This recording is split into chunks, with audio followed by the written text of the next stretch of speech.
So what is up, guys? Welcome on back to the news with TK. And we've had some pretty groundbreaking stuff that's happened in the last 48 hours between the China trade deal going down to the prescription drug prices being pushed back by executive order, basically telling Europe and some of these other countries that, hey, guys, you're going to have to pay more money to be able to get access to these drugs. What I like about this is it shows, to the president's credit, that he's not for sale.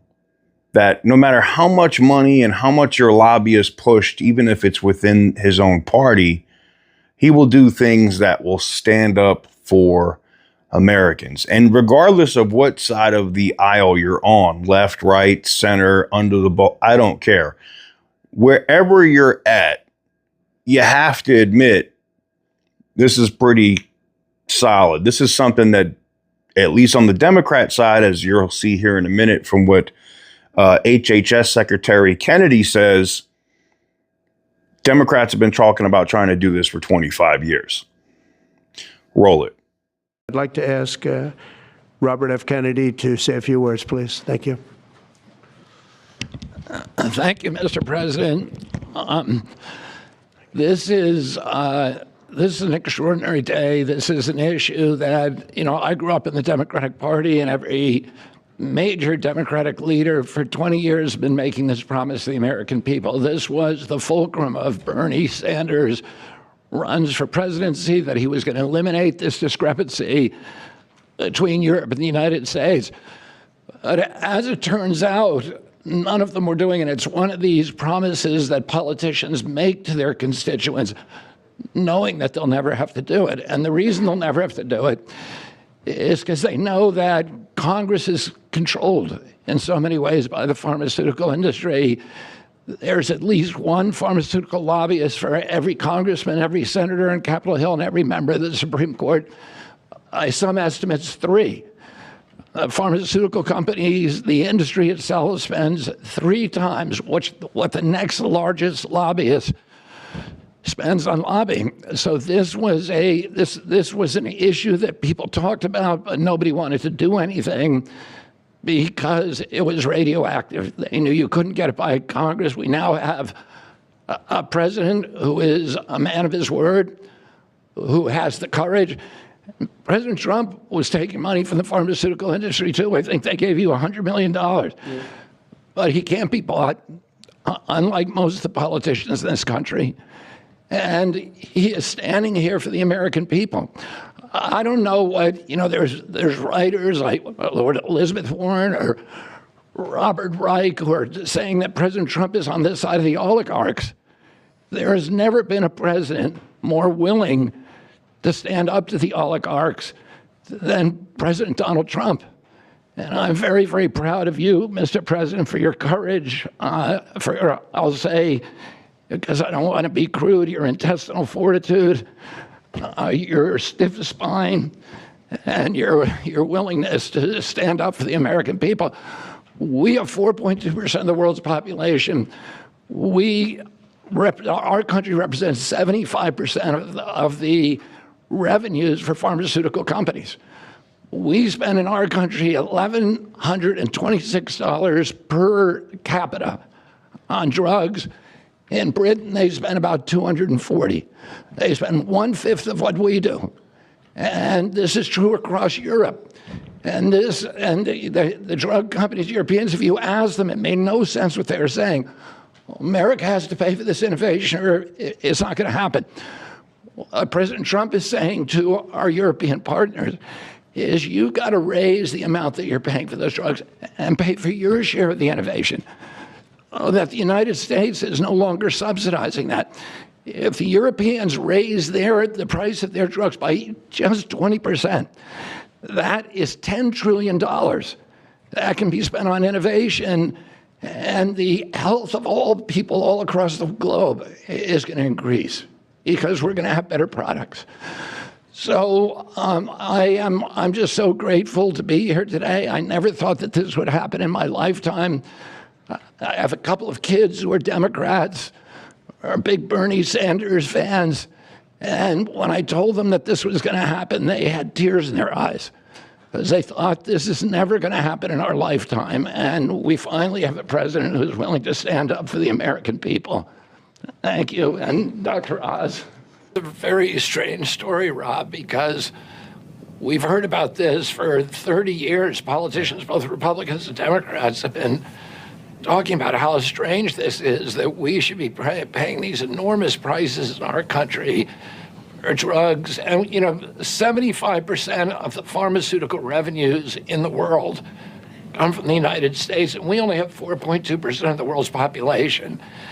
And that's because of this tacit agreement that we would finance all the R&D for these companies, and then they'd be able to sell them in other countries at rock bottom prices, and that people in our country would pay the bills. And today, this is about half the Medicaid costs, and it's bankrupting Americans. The number one cause of bankruptcy in this country today is healthcare. Yeah. So, when people's lives are completely shattered and broken by it, and it's that pain that is financing the cheap drugs in Europe. So President Trump, and by the way, Bernie Sanders for years has said this is what he wants to do. He's been trying to get the Democratic Party to do it. The Democrats haven't been able to do it. The Republicans haven't been able to do it because the power of the pharmaceutical industry. There are more lobbyists from pharma on Capitol Hill than there are senators and congressmen combined. You said like 3 to 1 today, didn't you? It puts 3 times as much into lobbying as the next largest lobbying industry. It's not really the pharmaceutical industry's fault. It's the European nations who are price fixing.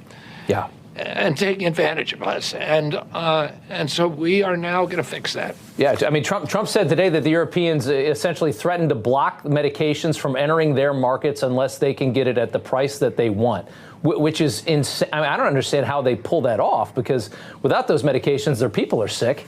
But he says that's what's happening. Is that accurate? Yeah, well, the Europeans have a different approach to healthcare than we do. It's socialized medicine. Yeah.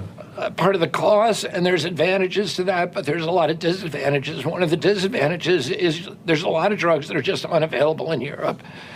And you have a lot of medical tourism to the United States because people can get drugs here that just aren't available in Europe. You're going to pay a lot more, but the drugs are here. And in Europe, they restrict them so they can say to the drug company, we're not going to allow you to sell that drug in our country unless you give us basically the cost of manufacturing it. Yeah. And those are the bargains that they drive, and it's a form of price fixing. That's crazy. We are subsidizing socialized medicine in Europe on the backs of the American citizens who are going bankrupt to pay these costs. I think one of the ways that they get away with it is that I don't think Americans, because it gets so confusing between Medicare and insurance, how much things cost. People don't really understand it. Marty McCary had a great moment today where he explained it in a way that I thought really connected. Let's go ahead and play that soundbite. Imagine buying a Ford for $175,000, a regular car, and then hearing that people in London are buying it for $10,000 every day, all day long. That is the craziness of this system. I thought that connected well. I guess the question is this going to stick? I mean, Trump said if the EU tries to get cute, he said, and subvert this in some way, that he's gonna drop the hammer on him. Are you guys going to be able to, this executive order, you think this will stick and we'll see the results of this? Well, I think it will stick, Rob, and the reason I think it'll stick is because I think the pharmaceutical companies know that it's time, and we've been meeting with them, and, this was not a surprise to them. I had meetings with most of the CEOs last week, and I gave them at least a veiled warning that this was coming, but they knew it was coming. Yeah. And one of the things that they really want is to get rid of the middlemen, to get rid of the pharmaceutical benefit managers, the PBMs.